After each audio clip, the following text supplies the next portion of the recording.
Okay, just to continue what we were talking about yesterday, again, the Ramak says, once again, that chesed derives from an unconditional love of Hashem, and the unconditional love of Hashem means that no matter what happens in your life, you believe that it's l'taiv. And that is the meaning, according to one pshat in Rashi, that you love Hashem with all of your ma'od. And according to the second pshat in Rashi, which is from Chazal, b'chol mida umida shumoded lecha, that whatever mida, whatever measure Hashem gives you, whether it's good or for bad, or you think it's bad, one should look at it as something that is good. So just as an aside, one of the, there are certain famous Or Sameach questions that like every single student in Or Sameach and every single year has asked, more than one time, famous Or Sameach question. If everything that God gives you is for the good, so why do you daven? What's the purpose of davening? Right? You ask Hashem, give me this, give me this.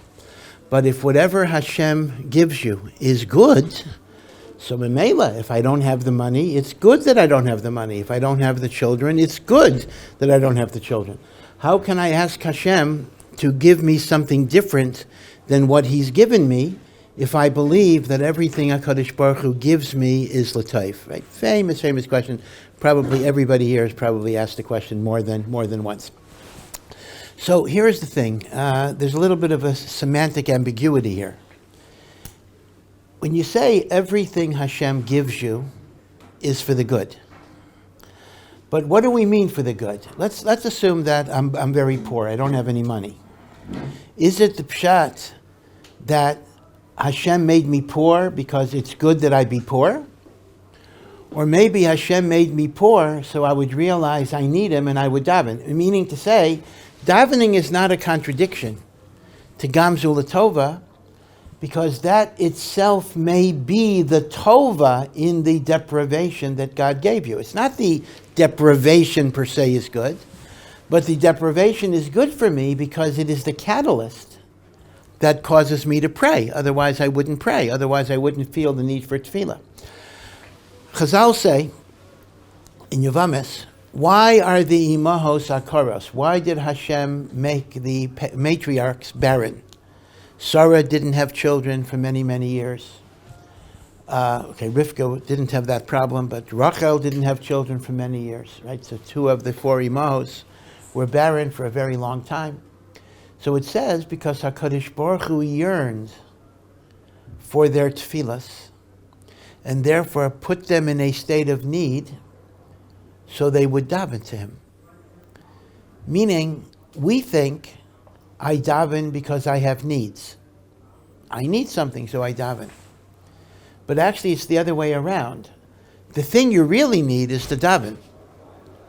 But if I didn't have any lack in my life, I wouldn't automatically feel the need to daven. So Hashem puts needs in my life so that I will daven. So it's not that the need gives rise to the prayer.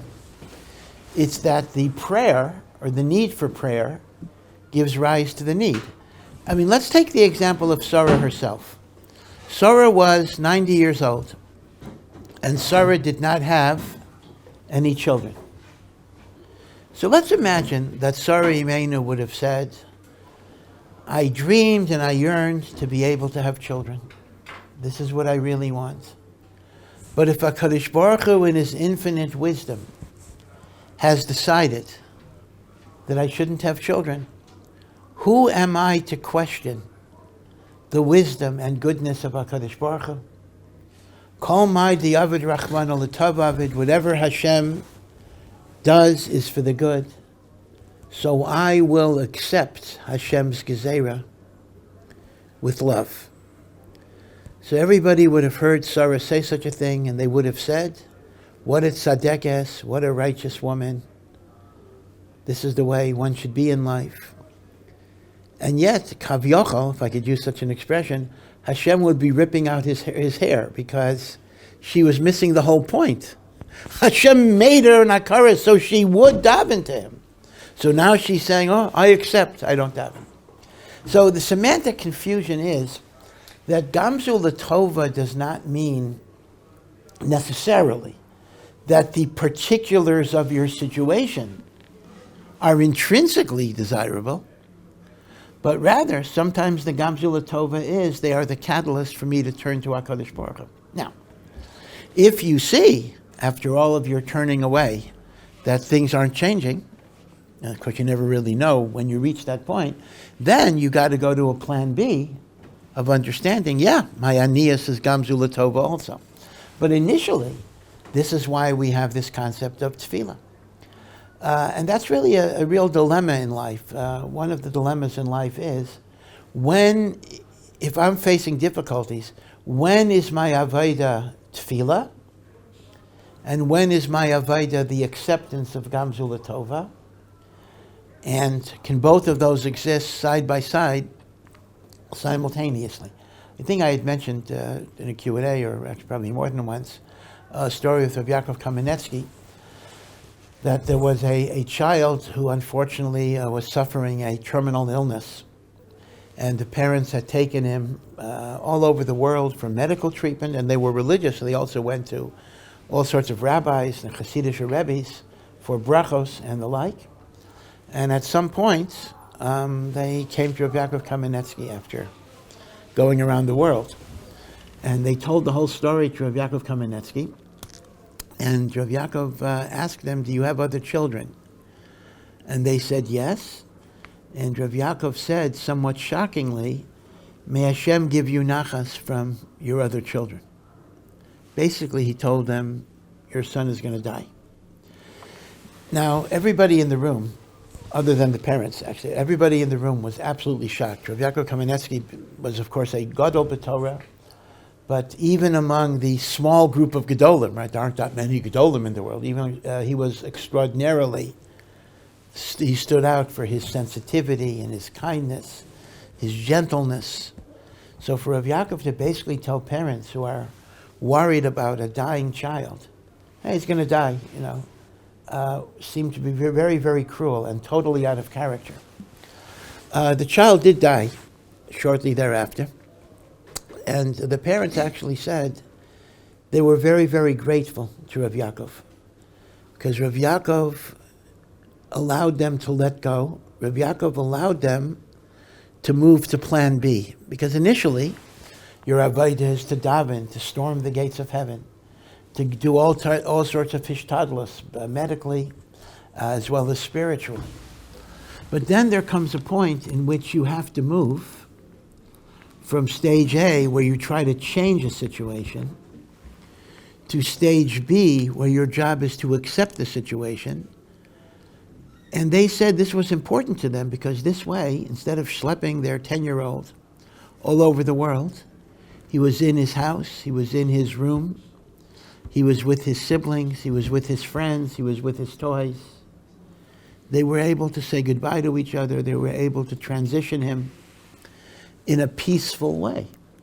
For the child itself, it was better that he would be able to kind of leave the world, surrounded with love and in a calm way. So this is a bona fide dilemma, because how do you know? How do you know when it's time to accept Gamzu Latova, or when it's still time to fight in one way or the other? Now, not all Gedolim would have agreed with Rav Yaakov, and Eretz Yisrael in particular. You often hear the idea, you've got to keep on going and going and going and going and going and going and going. And of course, they quote the Gemara in Brachas by Chizkiyahu HaMelech, the great Chizkiyahu HaMelech, who is a great tzaddik. And Chizkiyahu, you recall, got ill, and he was going to die from his illness. The Gemara explains that even though Chizkiyahu was a great tzaddik, he never married, because he saw b'nevuah that his son would be a Rasha, and indeed his son was a Rasha. His son was Menashe, the Melech, who was the worst, the biggest Rasha. Although, according to Devorah Yamim, he did tshuva at the end, but there were many, many years of Rishas. And Chizkiyahu became sick and was going to die, and the Navi Yeshayahu told him, it's none of your business to look into the future. You have to do your mitzvah. You have a mitzvah to have children. It's none of your business to look into the future and determine that you don't think it's the right thing to do. And basically, there was a gezerah on Chizkiyahu that he would die. But the pasuk says in Malachim, he turned his face to the wall, and Chazal interpret that to mean he davened. And Chizkiyahu said, Kach mekublani mi beis avi abba. This is the tradition that I received from my great-great-grandfather, in other words, David HaMelech. I received a Messiah from David HaMelech, a very famous Gemara. Afilu cherev chada munachas loy al savara. Even if a sharp sword is already on your neck, al yimna atzmai min arachamim. Do not withhold yourself from asking for Hashem's mercy. As the Gemara seems to say, it's never too late. The Gemara seems to say that tefillah is always appropriate. In fact, the Svarim explain it in a very graphic way. It's a little, imagine that you're on you're under a guillotine, right? The blade comes down, cuts off your head, and you already feel the guillotine blade. I mean, I guess it's going to be so momentarily you can't even measure it, but you already feel the blade beginning to press against your neck. So you have whatever you have. You have 1/100 of a second. He says, in that 100th of a second, things could change. Hashem could turn your neck into rock, or like with Moshe Rabbeinu, like whatever it would be. So that Gemara is often quoted as a raya that for Keret, there's never a zman where tefillah is inappropriate. But Rav Yaakov apparently understood it a little different. Rav Yaakov understood that anything that would take a nace, shelo b'derech hateva, that's not in the parsha of tefillah. Meaning to say, one doesn't have the right to be mispalel that Hashem should do a supernatural miracle. So, when you're looking for doctors, when you're looking for surgeries, when you're looking at medicines, so of course you daven that the medicine should work, or the surgery should be successful. That's nichlal in tefillah. But once there's a situation where b'derech hateva there is literally nothing that's going to work, so Rav Yaakov held at that point your avodah is not to daven for a refuah. Of course, you can daven for other things. You can daven there shouldn't be pain. That you can always do, of course. But to daven for a refuah, he held you would not do when that would require a supernatural miracle. So if this is confusing because you heard the opposite thing, let me just point out that there are two shitas in this matter. Rav Yaakov had a shita, which actually makes a lot of sense to me, but in Eretz Yisrael in particular, you often hear the other shita expounded, and particularly in Chasidus, Breslov in particular, goes all out about afilu cherev chada menachas al shabara. So it is confusing. And once again, the source of the confusion is because we have two directives here which move in opposite directions. One directive is kol ma diavad rachmana l'tavav. Whatever Hashem gives me is for the good, and I should accept it with love. The other is afilu cherev chada menachas al savaro al yimna atzmei min arachamim. Right. So the question is going to be, how do you reconcile those two things? But just to go back to the main or Sameach famous question, when people ask, what is the purpose of davening if whatever Hashem gives me is for the good? The answer is, at least at the initial level, sometimes the good that he's giving you is the opportunity to daven. In other words, that gufa is the good. It's not the poverty that's the good. It's not the sickness that's the good. It's the hisayrus, the arousal to tefillah that is gufa, the good, that HaKadosh Baruch Hu is giving me. Okay. Now I just want to mention another aspect of this. The Gemara in Brachos, Perek Dalet, has a machlekes tanoim. What is the origin of the three tefillas that we daven every day? We daven Shmona Esrei, Shacharis, Mincha, Ma'ariv. Now, Avada, the Gemara doesn't mean the composition of Shmona Esrei, because that for sure is from the Anshe Knesset Hagdola, but we mean the idea of praying to Hashem 3 times a day. So according to one Mandi Amar, the tefillos are connected the avos. That means that Avraham Avinu was Mesakein davening Shacharis, and Yitzchak was Mesakein davening Mincha, and Yaakov was Mesakein davening Ma'ariv. Each one added. So by the time Yitzchak was around, he was already doing Shacharis, and he added Mincha, and Yaakov was already doing Shacharis and Mincha, and Yaakov added Ma'ariv. Now that's one Mandi Amar. The other Mandi Amar says that the tefillos are b'makam the korbanos. They replace the sacrificial cycle in the Beis HaMikdash, in which there was a korban tamid of the morning, and that's Shacharis.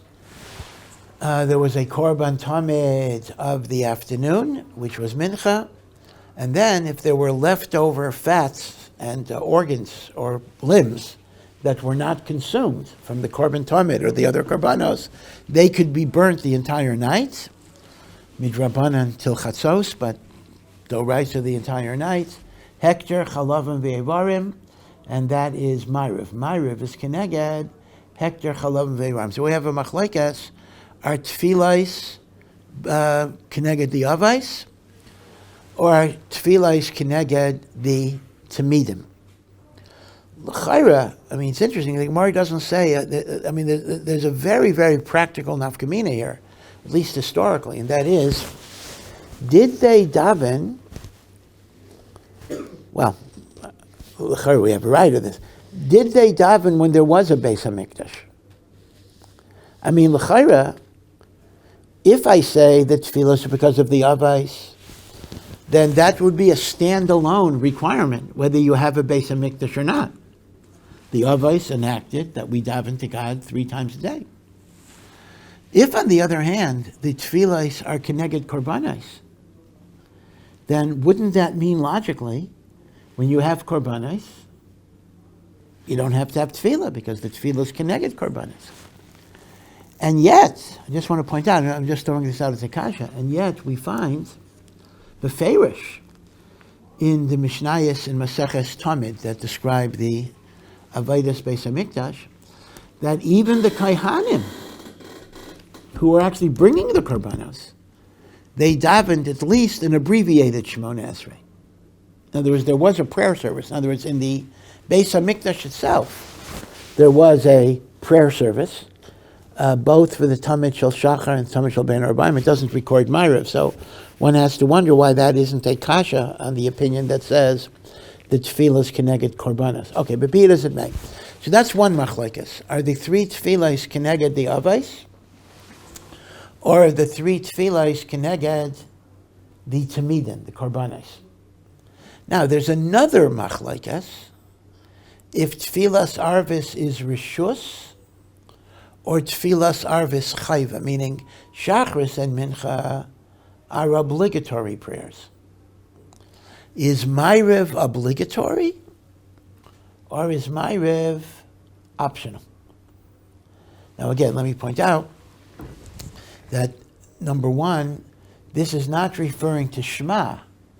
The recitation of Shema at night is certainly a doraisa. That's not the question. The question is only the Amida, the Shemona Esrei. That's issue number one. Issue number two, the machlokes, whether arvis is rishus or chayva, is not nogeya b'zman hazeh, because even if arvis was a rishus, now that every religious Jew has accepted this upon them, it becomes a chayva because of minhag. So don't skip Ma'ariv saying, hey, I don't have to do Ma'ariv because tefillas arvis is rishus, b'zman hazeh it's a chayva. Number three, there are some Rishonim that say that the Friday night tefillah, the Shabbos harvest, is vaday chayva. That's different machlokes. Now, here is the Pnei Yeshua's kasha. Pnei Yeshua asks a kasha, l'chayra, how can we say that tefillas arvis is a rishus if Yaakov Avinu was mesakein tefillas arvis? I mean, Avram's tefillah is a chayva. Yitzchak's tefillah is a chayva. Why would Yaakov's tefillah be a rishus? Yaakov Avinu is called the Chir Shebi-Avos, the greatest of the Avos, because Avraham had a Yishmael, and Yitzchak had an Esav, and basically in Al-Pi Kabbalah, Avraham is Chesed, and too much Chesed has a Kilkel, and Yitzchak is Devorah, and that has a Kilkel. It's only Tiferes that is the proper integration of Chesed and Devorah that produces a nation of holiness, right? The balance and the harmonization. So why should Yaakov Avinu's tefillah be inferior to the tefillah of Avram and Yitzchak? So the Pnei Yoshua offers a brilliant answer. Pnei Yoshua says that, remember, there are two machloksim in the Gemara, and the Gemara never connects them. One is a machlokas. Are the tefillahs keneged the avos, or are they keneged the tamidim? That's machlokas number one. Machlokas number two, tefillas arvis rishus, or tefillas arvis chayva. That's machlokas number two. The Gemara never says that the two machloksim depend on each other. The Gemara never makes a connection. These are just brought as separate machloksim. But says the Pnei Yoshua, perhaps we can suggest that the machloksim are connected, meaning to say the following. The man diamar that says the avos were misaken tefillas will taka hold tefillas arvis is chayva, because Yaakov's prayer is not going to be inferior to that of Avram and Yitzchak. And the man diamar that says tefillas arvis rishus is following the view that the tefillas are because of the korbanos. Now you understand this, because if it's because of the korbanos, it actually makes sense why arvis might be a rishus, because the korban tamid of the morning was a chayva, the korban tamid of the afternoon was a chayva. Hekter chalav ve'varim, you didn't have to leave anything over, meaning if you left something over, you burnt it overnight, but it wasn't an essential thing that had to be done. So it's a rishus. So you see the chiddush of the Pnei Yoshua. The Pnei Yoshua therefore is saying that the machlokes, if arvis is rishus or chayva, is toloi on whether the tefillos are because of the avos or because of the tamidim. So our kasha doesn't start. Meaning, we ask the kasha, if Yaakov Avinu was masakin ma'ariv, why should his prayer be inferior? The answer is, if you hold that Yaakov Avinu was Masakin Ma'ariv, his prayer is not inferior, because the Mandiyamar that says that tefillahs come from the Avos will say Ma'ariv is a chayva. And the Mandiyamar that says Arvis is a rishus is going like the view that the tefillahs are keneged the tamidim. Yeah. Is it possible to say that Ma'ariv is still a chova, according to the Madama that says that connected the korbanos, if Hector Chalavim is proper though not necessary? Well, you could say that, but there's mamish no reason why it's even proper, because if everything got burned, in fact, if anything, one might say the other way around. Optimally, everything should be burnt during the day. It's been the evid if it wasn't burnt. You can burn it into the night. So the fire wasn't supposed to be kept going all the way? Well, the fire is supposed to be kept going, but that's a separate thing. Even if everything is burnt, the fire is supposed to keep going. But in terms of the korban, it would be optimally better that they should get burnt the day of the Zrikas Adam. Yeah. Why is the offering at night optional? No, it's optional in the sense that there was no offering at night. It simply means there was no korban that was brought at night. Why? Generally, you asking? This is Xeris HaKasav. All temple service has to be in the daytime. Night is puzzle. If you shecht a korban and sprinkle the blood at night, it's an invalid offering. The only thing the Torah allows is if an ola, if a burnt offering was shechted and the blood was sprinkled during the day, so then the limbs could be put on the altar the entire night and be burnt.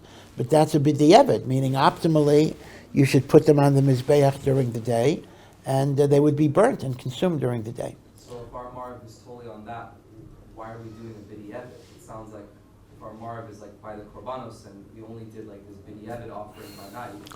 Well, the concept would be that the same way, I mean, it's b'diavad, but you were allowed to do it. I mean, the same way that you were allowed to be makter the Evarim at night, so you're allowed to daven Ma'ariv. That's what Rishus means, meaning you're allowed to do it. You're not obligated to do it. But we make it something desirable, and we make it mandatory. Well, no. I mean, if you hold Tfilas Arvis as Rishus, it is not mandatory. It's become mandatory because of the custom that we accepted. But Rishus actually means it's not mandatory. I mean, what does Tfilas Arvis Rishus mean? It actually means that davening Ma'ariv is an optional observance that need not be done.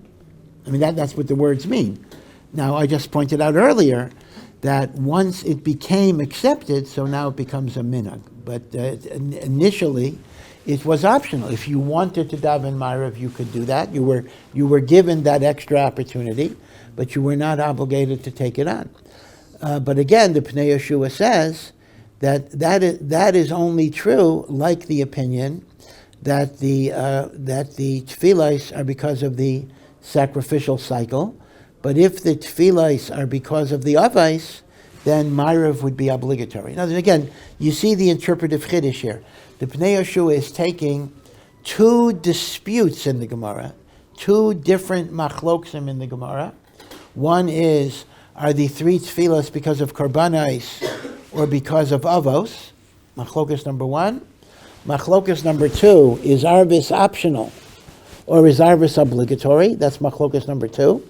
The Gemara never connects, never says that the two arguments are connected to each other.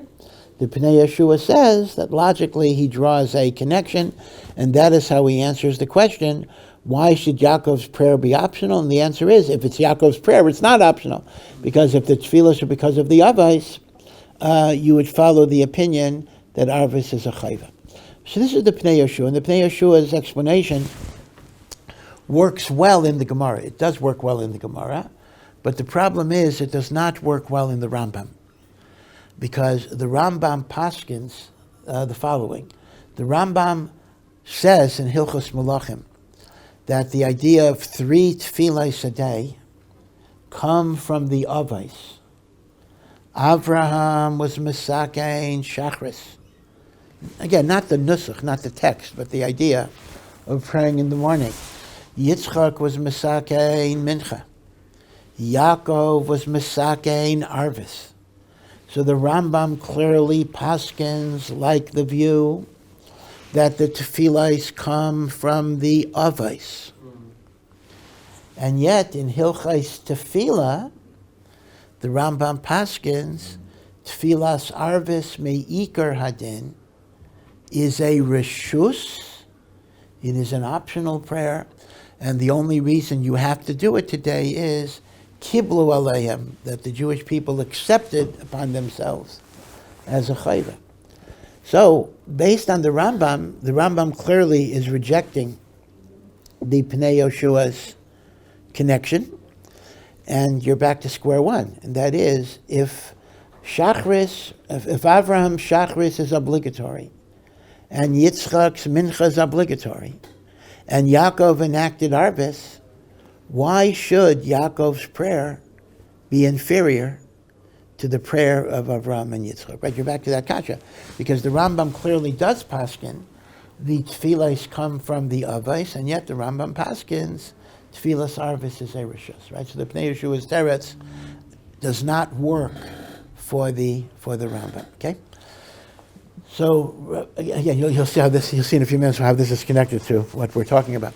So Rav Tzadok says a beautiful, beautiful hesber, and this is something that we think about because we've really lost contact. You know, one of the unfortunate consequences of the urbanization of the Jew. The Jew is largely an urban creature.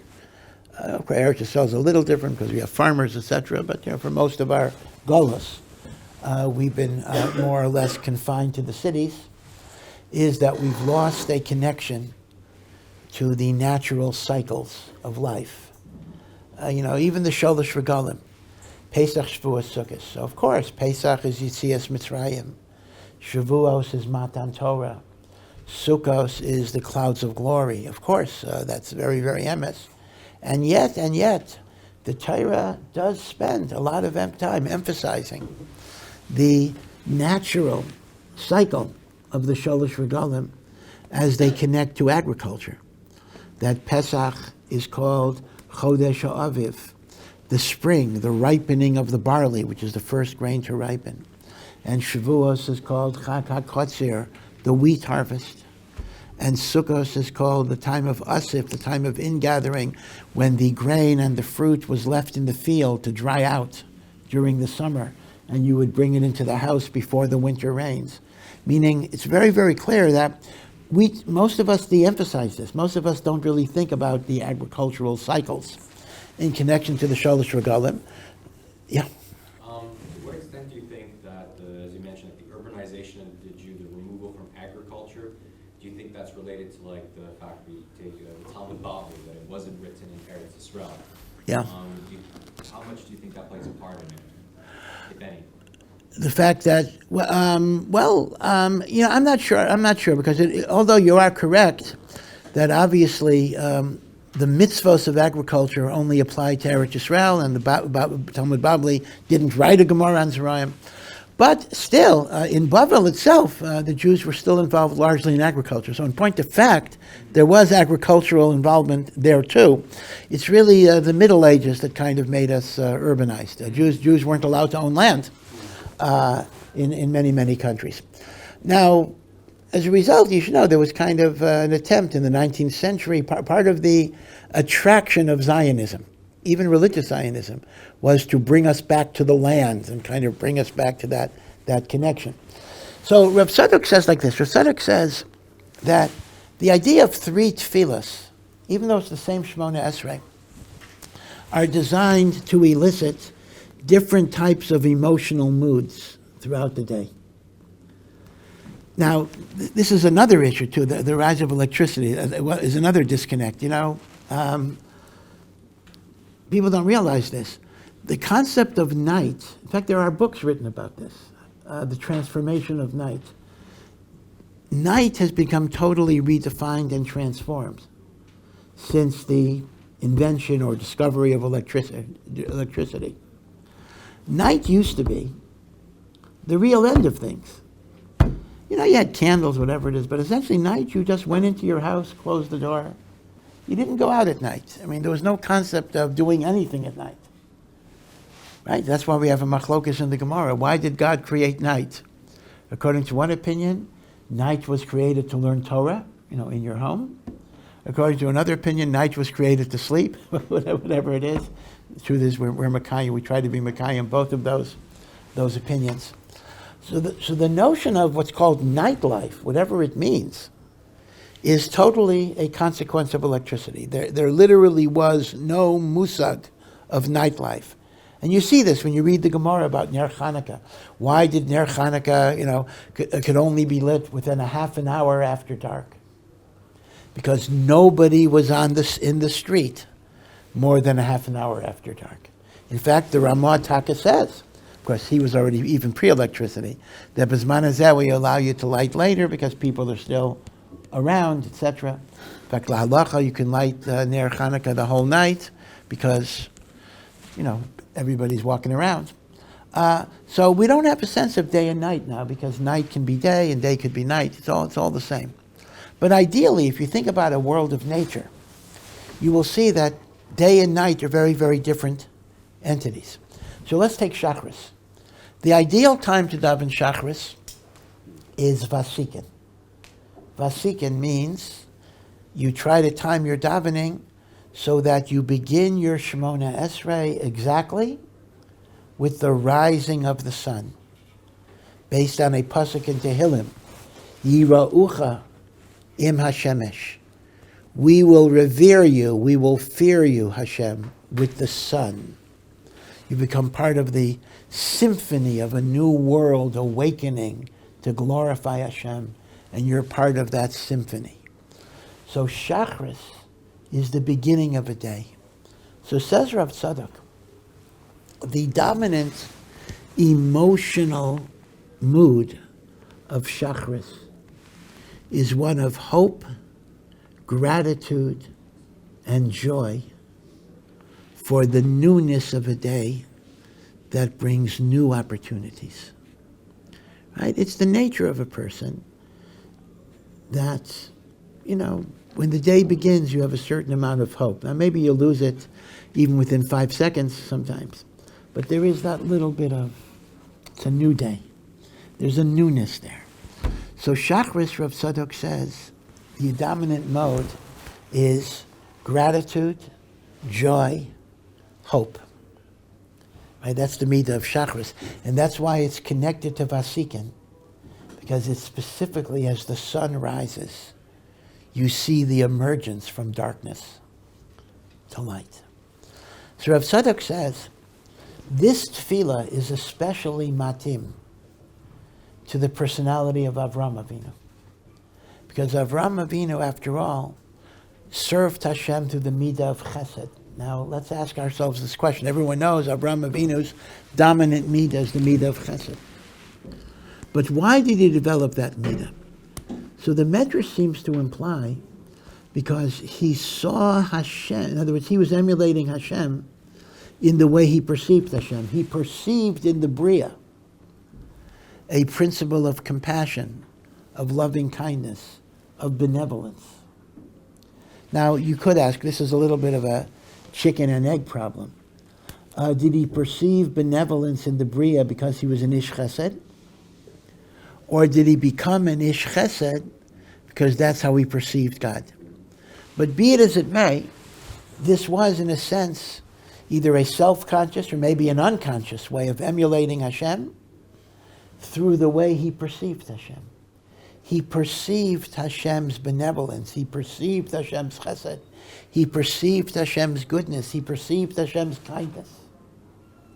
And then he resolved to live his life based on the way he perceived HaKadosh Baruch Hu in the world. And therefore the prayer of Shacharis is Avraham Avinu's prayer, because it is the prayer of joy and hope and gratitude, recognizing the Chasdei Hashem. That is the dominant mood of Shacharis. Now let's look at Mincha. When is the ideal time to daven Mincha? Now, Mincha actually is a bit of a complicated thing, because we have two different zamanim for Mincha. We have what's called Mincha Gedola, and we have what is called Mincha Ketana.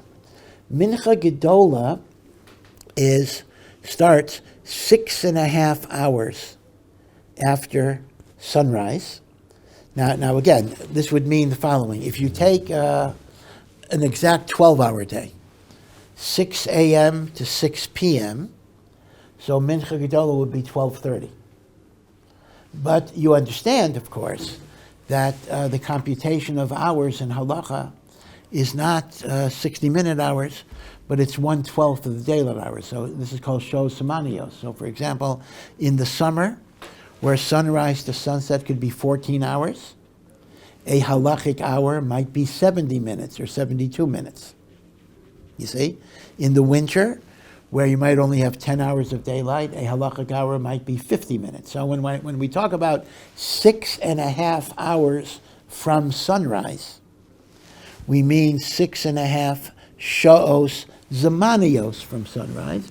So the zaman Mincha Gedola, could be anywhere from 12 o'clock to 1:15, depending on the length of the day. Okay, so don't just be careful that you don't just automatically assume 12:30 is Mincha Gedola, but that's Mincha Gedola. So Mincha Gedola is 6.5 sha'os samanios, measuring. That's also machlekes, but halacha, measuring from sunrise to sunset.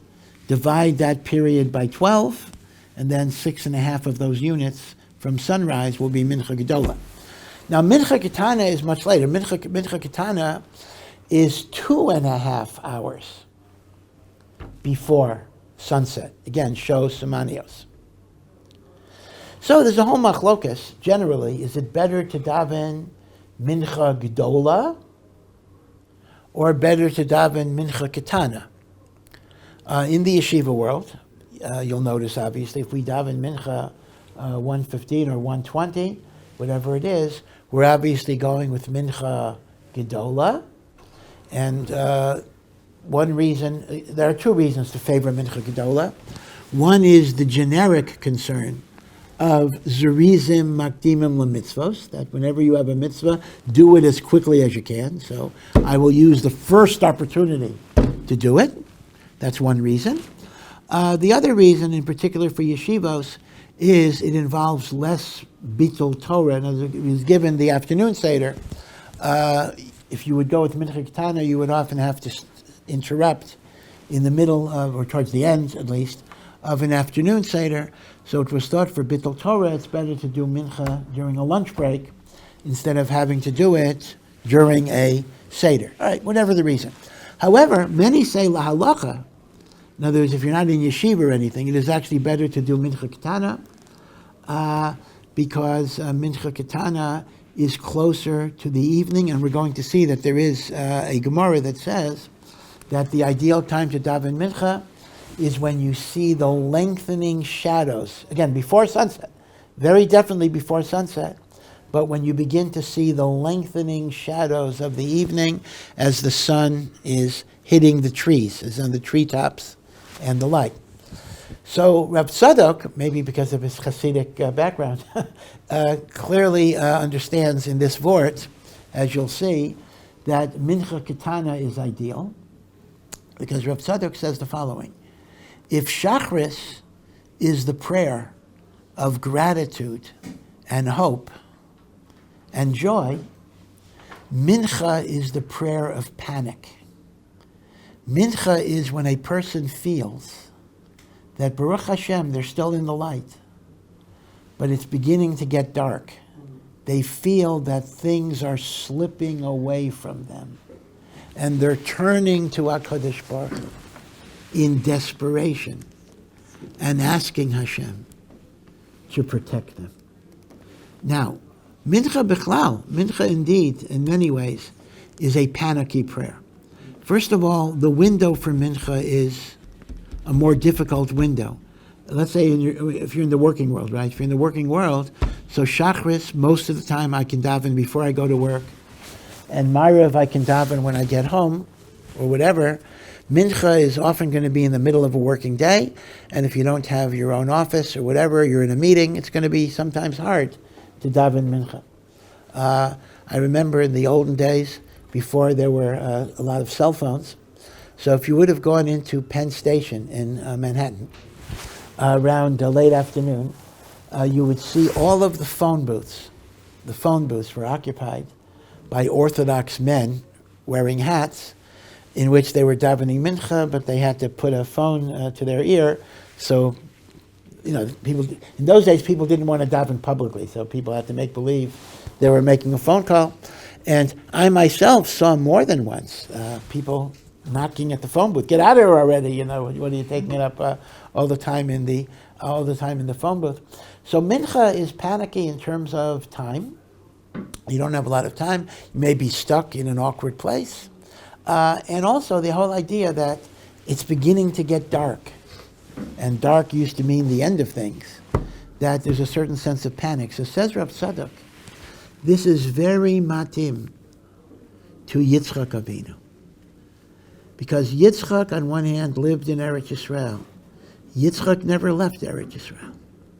But the 400 years of exile actually runs from the birth of Yitzchak.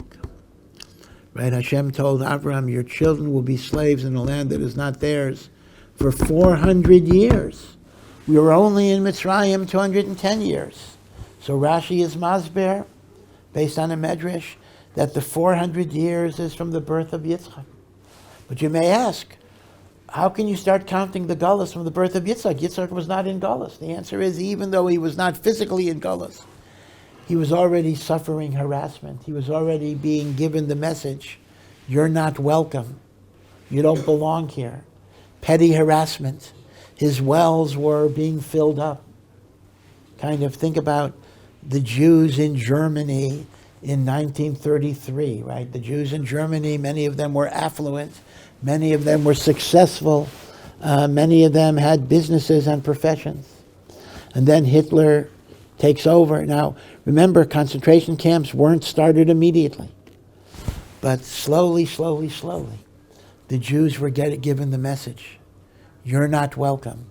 You don't belong. Some absorbed the message and got out. Others did not absorb the message and unfortunately suffered the consequences. Well, lahavdil, Yitzchak Avinu suffered that in Eretz Yisrael itself. So you see what Rav Tzedek is saying. We'll get to Arvis tomorrow. That's the main point here. Shacharis is the prayer of joy, hope, and gratitude. Yitzchak, or Mincha rather, is the prayer of desperation and panic. See, we don't feel this because we do everything the same. But each tefillah has its own emotional resonance. Okay, that's why Avram was Masaka in Shacharis, the prayer of hope, of joy, of gratitude. Yitzchak was Masaka in Mincha, the prayer of panic and desperation. And then tomorrow we'll talk about Arvis. Arvis is actually what will tie into the Ramak. So Mir Hashem, we'll talk about it tomorrow. Thank you for listening to this Awesome production. To find out more and to partner in our mission, please visit ohr.edu.